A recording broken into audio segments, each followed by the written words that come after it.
He rode into the city of Jerusalem, and people were cheering him on as one from God, waving palm branches at him. So Palm Sunday. It's also peanut butter and jelly day, so palm branches and peanut butter, you know? So there's that. Hey, if you're cool with this, I'd love for you to turn to the people you're sitting next to or sitting around, and I'd love for you to share with them what you're looking forward to most about this Easter or this season, all right? Whatever you're looking forward to most. Ready, set, go.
All right.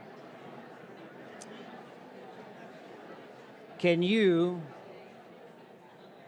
think of some famous walks that have happened down through the years? Like the first spacewalk, for instance.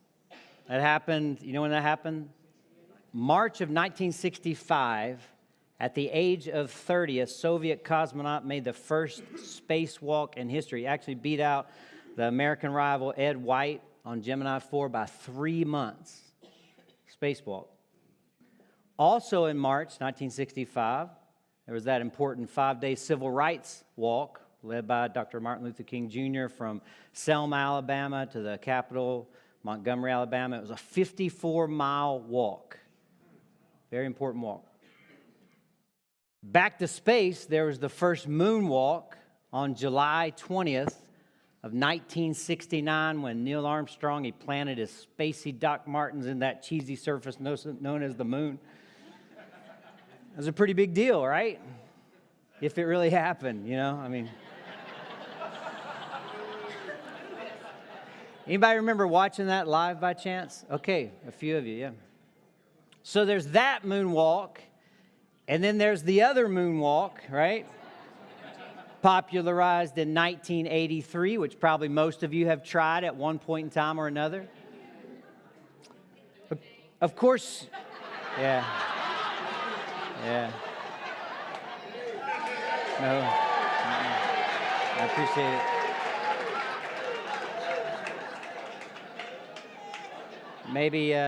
Maybe at our third service today.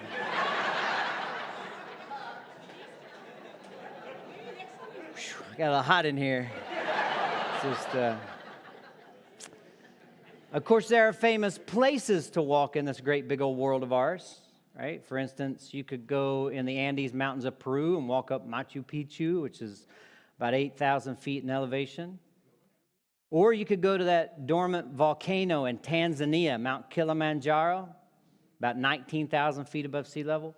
Or if you really want to step it up and walk in the Himalayan mountain range, you could rise to an elevation of 29,000 feet above sea level and walk up Mount Everest. That's quite a hike. Closer to home here in the States, you could walk along the Appalachian Hiking Trail, 2,200 miles long. That's a long walk, isn't it? Anybody ever walked the Appalachian Trail at some point? Anybody ever walked the whole thing? A lot of you probably walk on the Gunpowder, right? There's, of course, the boardwalk in Ocean City. I bet almost everybody in here has been on the boardwalk in Ocean City. Or a little more metaphorically, there's the catwalk where you do your little dance. Or there's walking like an Egyptian with the bangles. Or walking on sunshine, because don't it feel good? Or walking in Memphis. Or the proclaimers, right? Claiming they'd walk not just one 500 miles, but 500 more miles just to fall down at somebody's door. There's walking the line with Johnny Cash, you know. There's the ministry of silly walks, Monty Python's Flying Circus. There's a walk to remember with Mandy Moore, or a walk in the clouds with John Wick. Or there's getting walked in baseball.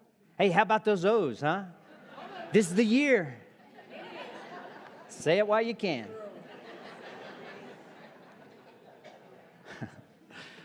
But today I want to talk about what might be the most famous walk in the entire Bible. We're looking at these encounters Jesus had with different people after the resurrection. And this encounter and this walk, it happened about 33 A.D., and we read about it in the Bible in the book of Luke, the 24th chapter, 13th verse to the 32nd verse. Here's what we read. Now that same day, which was a Sunday, it was Resurrection Sunday, that same day, two of them were going to a village called Emmaus, about 7 miles from Jerusalem. Now, about how long would it take the average person to walk 7 miles? If you walk it at about like 3.5 miles an hour, how long would it take? 2.5 hours. Yeah, pretty good guess. So we're going to go with 2. 2 hours, more or less. 2 to 2.5 hours. Would any of you trivia buffs know who the longest walk in world history was? Who took it? Yeah, well, you'd think Forrest Gump, right? But that was more of a run, all right? That was about 15,000 miles, by the way, they estimate. Now, it's probably George Megan, who in 1977 walked from the southern tip of South America to the northern tip of Alaska, 19,000 miles on that walk. Do you know why he did it? I don't know. Nobody knows, you know. Yeah, back to Luke, verse 14 here, and these two folks are walking to Emmaus from Jerusalem, 7 miles, 2.5 hours or so. And in a moment, we're going to learn that the name of one of the walkers is Cleopas, which is a guy's name. The name of the other walker isn't revealed here in Luke, but I'm pretty sure, and most scholars believe that the other walker was Walker, Texas Ranger. We're pretty sure. So Cleopas and Walker, Texas Ranger, they're talking with each other about everything that had happened, right? As they talked and discussed these things with each other, Jesus himself came up and walked along with them, but they were kept from recognizing him. Jesus asked them, what are you discussing together as you walk along? And that's a fair question, right? And they hear the question, and the two of them, they stop walking. They stand still. Their faces are downcast, the Bible says. They're dejected, they're kind of devastated. And then one named Cleopas asked Jesus, are you a visitor to Jerusalem? Don't you know the things that have happened these last few days? He's obviously referring to the arrest and crucifixion of Jesus. In today's language, Cleopas would probably have said something like this. Are you kidding me? Like, you don't know what's going on? Really? You don't know what's going on? What planet are you from? Like, have you been living under a rock or something? Don't you know anything? Which kind of makes me wonder how Jesus would have responded to those questions, right? What planet are you from? Well, I'm actually from planet heaven. You've been living under a rock or something? Well, as a matter of fact, I spent the last 3 days, behind a big rock. Does that count, And don't you know anything? Well, actually, I know everything. But instead of that, Jesus simply says, what things? What's been going on? You tell me. They said about Jesus of Nazareth. He was a prophet, powerful in word and deed before God and all the people, but the chief priests handed him over to be sentenced to death, and they crucified him. Now, this next verse is very, very important.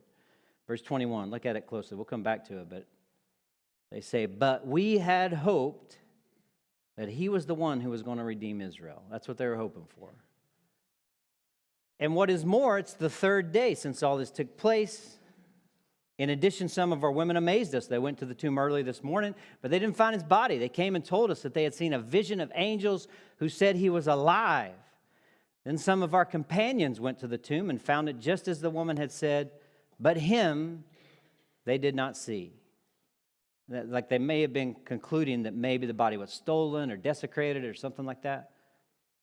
So how does Jesus respond to these two dejected travelers?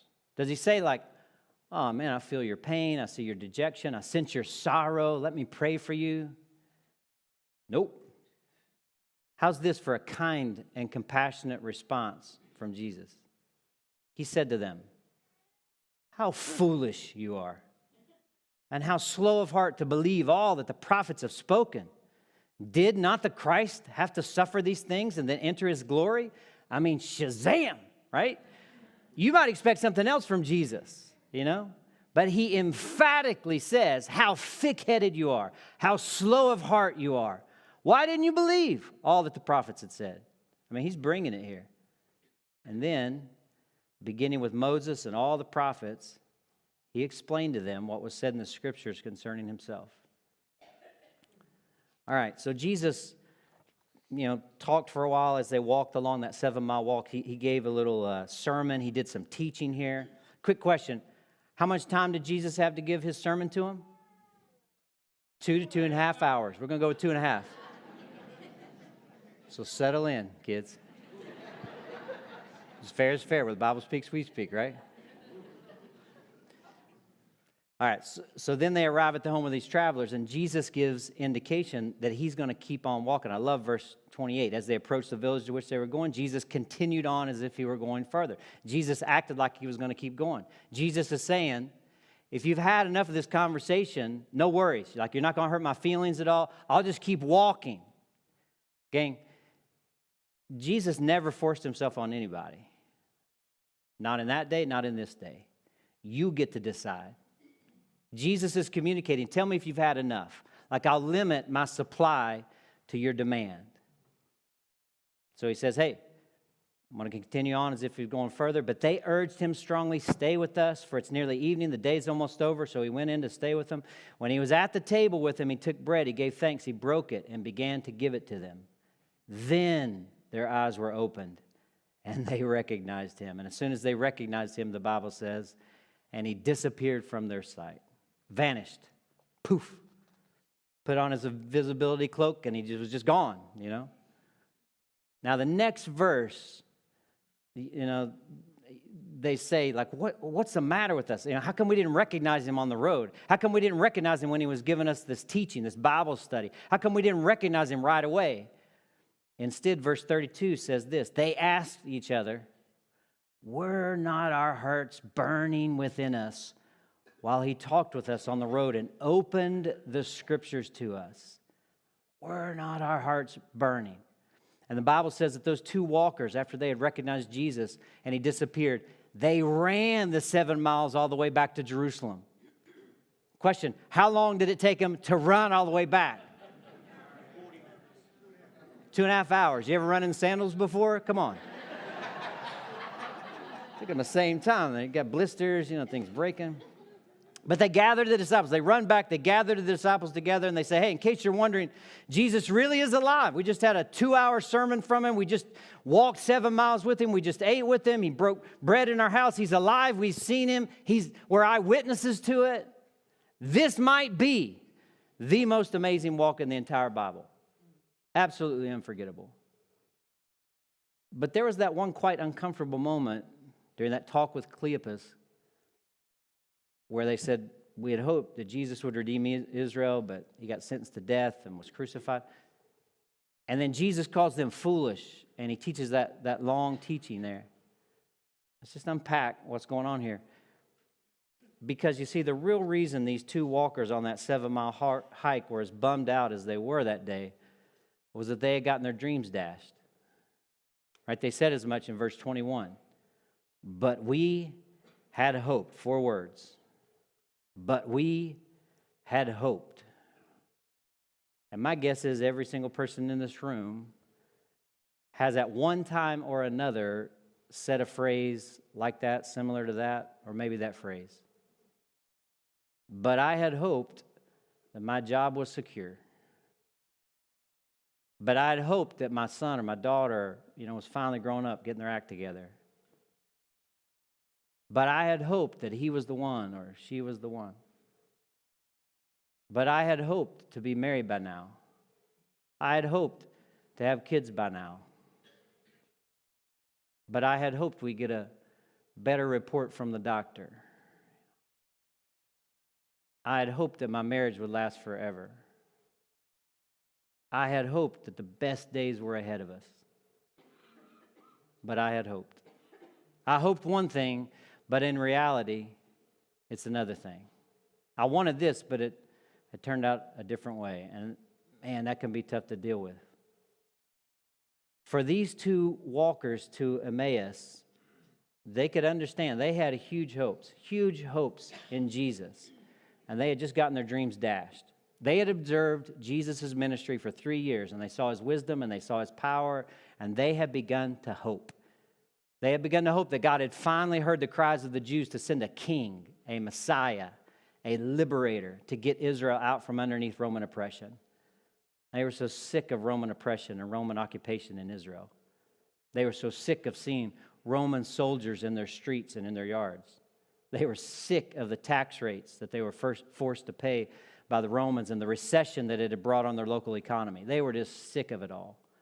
And here comes this incredible leader. I mean, he's young, he's smart, he's charismatic, he's honest, he flies straight, he's trustworthy, he's bold, he's self-disciplined, he's a fantastic communicator.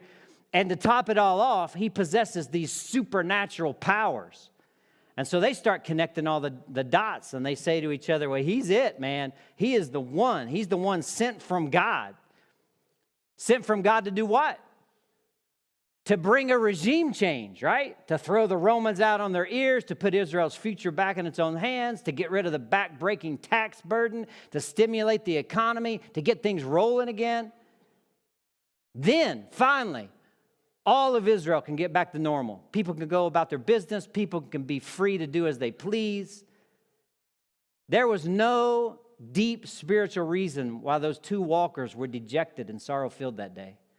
They were dejected because their political dream had been dashed. That's it. They were heartbroken because they hoped the Messiah would make their lives easier, make their lives more comfortable. And when Jesus realizes that this was at the heart of their dejection, he has to do this little Bible study because he realizes they had just lost the plot altogether.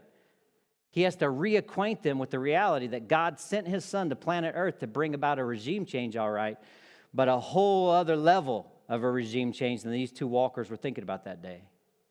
So Jesus takes them all the way back to the book of Genesis, no doubt. He gives them the Cliff Notes version of the story of God and the people he created. I think he started right out in Genesis 1:1. He says, beginning with Moses and all the prophets, right? He starts out in Genesis 1:1. In the beginning, God created the heavens and the earth. He says this isn't the result of a cosmic accident in the ancient past. God created the heavens and the earth. And on the final day of creation, he formed these magnificent two creatures out of the dust of the ground, stamped his image on them, breathed into them the breath of life. And then he placed them in this incredible environment, this 5-star eco-friendly garden resort environment, you know. And he said, enjoy nature and enjoy each other and enjoy my company. Blessings on you. Enjoy every bit of it. Just one thing. Just one thing. Don't ever try to usurp your positions as created beings and attempt to become gods yourself, because it'll never, ever work. It'll create terrible dynamics in your relating patterns. It'll take you down paths of unimaginable destruction for generations to come, all right? And as many of you, if not most of you know, they didn't get it long because the woman and the man disobeyed God's request. They decided they wanted to be in charge. They wanted to run the show. They wanted to make their own rules. They wanted to submit to no one other than themselves. And in doing so, they cut themselves off from the fellowship they'd enjoyed with God. And it left them feeling guilty and alone and ashamed. It left them at odds with each other. It left them at odds with the creation. It left them at odds with the Creator. And get this, within 3 generations of that original sin, we see the introduction into the human race of hatred and violence and envy and polygamy and deceitfulness and drunkenness and immorality and murder. And from there, human behavior goes so far south that by the 6th chapter of the book of Genesis, God makes this observation in Genesis 6:5 about the human race. He says, the Lord saw how great man's wickedness on the earth had become, and that every inclination of the thoughts of his heart was only evil all the time. Evil all the time. Every inclination. They were making up bad plans recreationally. It's like it's all they thought about. The inclination of the human heart was evil all the time. And the next verse says that God was so grieved by what he saw, his heart was so filled with pain, that he had made man on the earth. See, Genesis 6:6. It was like, this is not the way it should have gone. This is not what I had in mind with the human race. Now listen, God knew from the very beginning that we human beings are not equipped to be our own masters. Whenever we try, we make a royal mess of it all. See? History has proven it will always go horribly wrong when human beings just kind of strut around thinking that we can run our own lives. So back to the story of God and his created beings that Jesus is telling these travelers on the road to Emmaus about. God has this decision to make.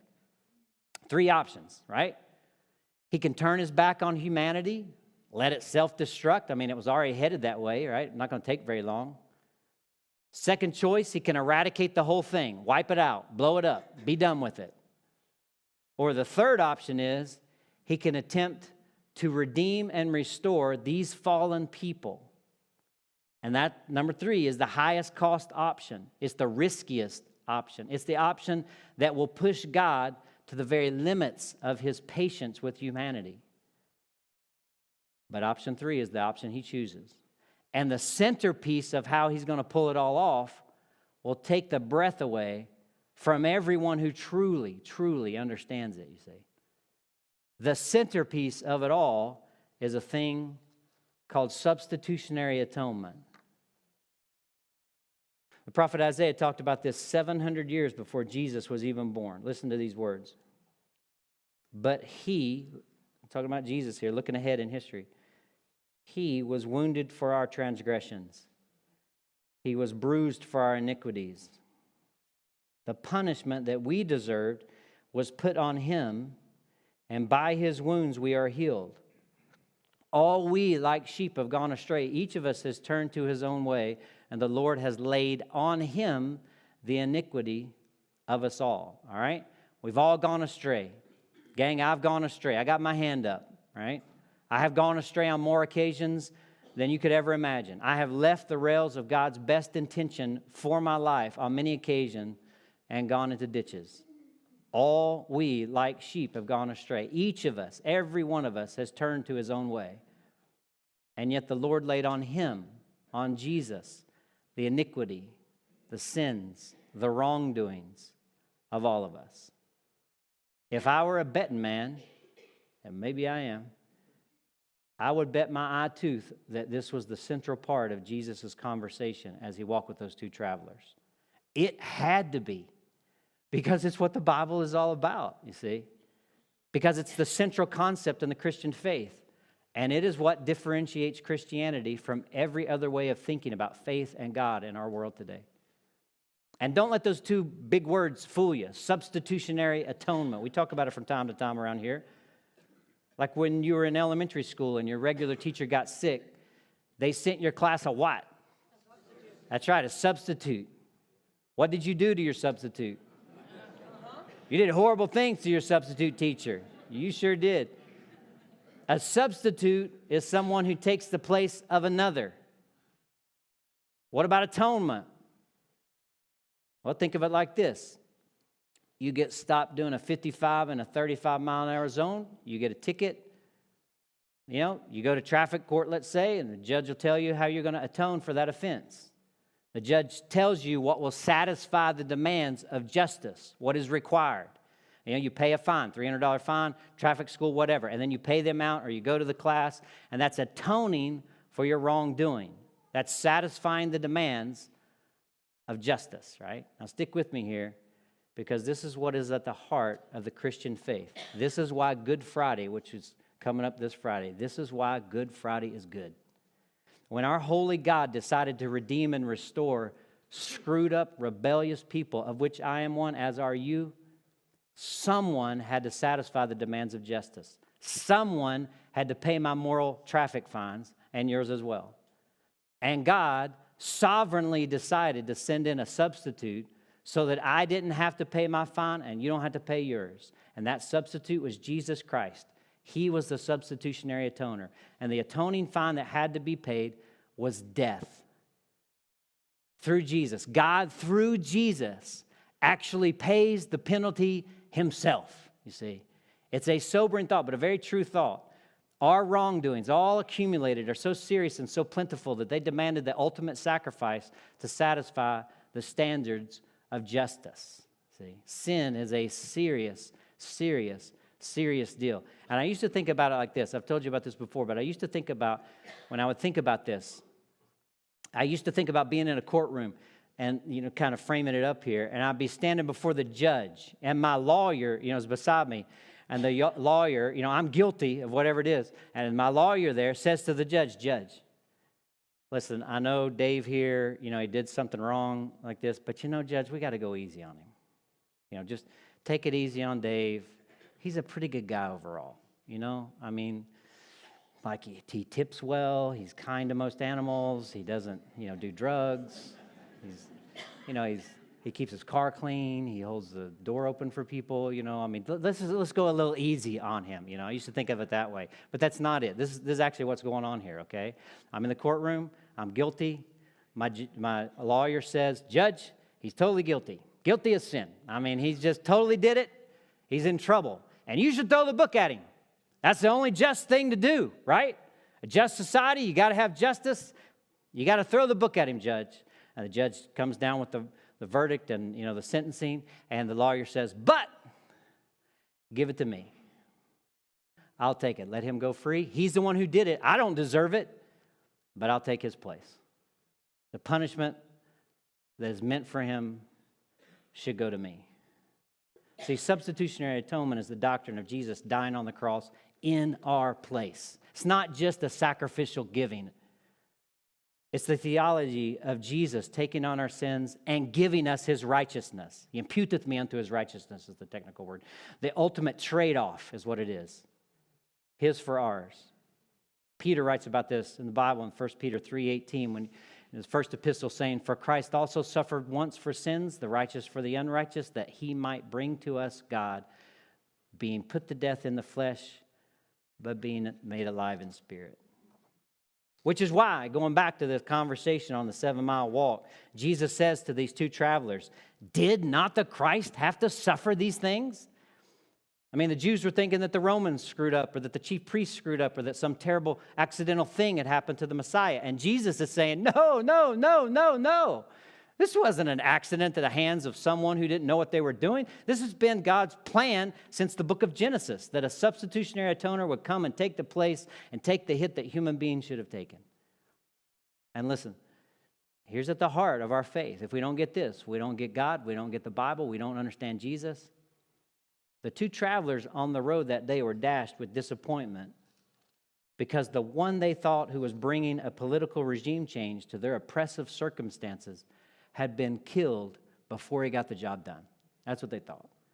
And Jesus is saying to them that what really went down in Jerusalem is God's substitutionary atoner willingly shed the last drop of his own blood to pay for the wrongdoings of all the people throughout human history who have been running their own little regimes and racking up huge piles of moral debt in the process. The crucifixion in Jerusalem was not a defeat, Jesus is saying. It wasn't an accident. It was humanity's ultimate triumph. It was God's plan from Genesis on. Sin has now been paid for forever for anybody who chooses it. And Jesus says to these two travelers when he's breaking bread with them, he says, see, I'm here in your midst. I'm fully resurrected, proving that all of this is true. Every single bit of it is true. Which is why when Jesus disappeared from their table, when he was blessing the bread, those two individuals there at the table said to each other, were not our hearts on fire when he was explaining the scriptures, when he was explaining the idea of substitutionary atonement, our spirits were on fire.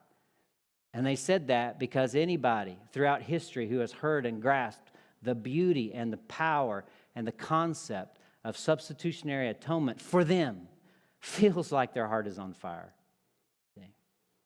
And for those of you who claim the name Christian, you wear that title you consider yourself a follower of Jesus, there should be a moment in your life when the light bulb went on and you understood for the very first time that being a Christian does not involve trying to please a God you know you've disappointed and trying to climb your way into his good favor. You can't. You can't. And you realize you can't. What happens is when the light bulb goes on, you get the idea of substitutionary atonement. You get that Jesus took your hit and salvation is available from him, because of him, as a free gift. You come to grasp atoning grace. You get it. It sinks all the way in, and that changes everything. Changes your motivation, changes your values, changes your perspective, changes how you see yourself, changes how you see everyone else around you. It changes your hopes. It changes your dreams. It changes your understanding of the world we find ourselves in. It changes everything. And I don't know if you ever wake up and you think, if you're still in charge of your life, if you think, I'm just messing up my life, man. I'm making such a mess of it. Sooner or later, people had to come to terms with the fact that God didn't send Jesus to planet Earth to merely improve the circumstances of people's lives, to make people's lives easier or more comfortable. Jesus didn't come and die just so your life could be more comfortable. People have needs far deeper than the external circumstances of their lives.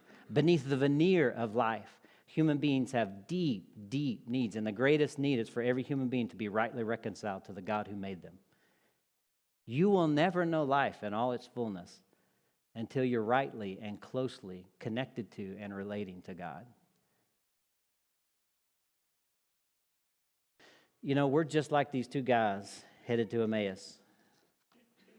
We have hopes, don't we? And most often, this is how almost everybody starts out coming to God, coming to Jesus. We come to Jesus hoping that he'll fix something in our life. We want Jesus to make our life easier, our circumstances better, our circumstances a little more comfortable, you see. We want Jesus to help fix the thing that we got going on, For them, it was politics. They were hoping he'd fix the politics that were going on. For us, it's whatever's right before us, We think this thing that is before us, these circumstances, whatever's coming at us or whatever, we think it's the most important thing. Whatever it is, that relationship, that test, your health. We think if I could just get through this, if God could just help me with this, if Jesus could just help me with this thing right here. And all the while, he's the greater thing, you see. We don't even know what our greatest need is most of the time. We see Jesus as a piece of our lives, that we got something going on here. All the while, he's actually the primary thing, see. We want him to make our life more comfortable. If you want your heart to be on fire, like their heart was on fire, you got to see Jesus for who he is, not your version of him, not our version of him, you see. We're on the fast track to Easter, gang. And so many people think Easter is about spring and bunnies and flowers and eggs, and good vibes and the end of winter, and spring has finally sprung, and all that kind of stuff. Or here's what we say with Easter. A lot of times at Easter we'll say, well, I'll give God an extra little nod, a little extra attention there, hoping that he'll make my life easier for another season, a little more comfortable. But we're still in charge of our life. And there's no power in it, and there's no purpose in it, and there's no wonder and awe and gratitude and worship, and we're weighed down by guilt or anxiety, and we're frustrated. We get knocked off our rocker by the smallest of things, and we're missing the grandeur of what Jesus did, who he is, and his cosmic accomplishment for you and for me. Don't blast through this Easter and just continue on being that way. Be captured again, or maybe for the first time, be captured by what Jesus did, his sacrificial atonement. And we're going to commemorate it right now through communion. And I know, before you jump around, hold on just a second, okay? You'll have time to get that little packet, all right? But we're going to commemorate it right now. And I want to encourage you to be captured again by what really went on. We have those individually wrapped packets. If you didn't get one, you get them in the back. Have a piece of bread and juice to remind us of Jesus giving his body and his blood for us, his sacrificial atonement. Let me read this 1 Peter again for us, and then we'll celebrate communion together. 1 Peter 3:18 says this, "For Christ also suffered once for sins, the righteous for the unrighteous, that he might bring us to God, being put to death in the flesh, but made alive in the Spirit."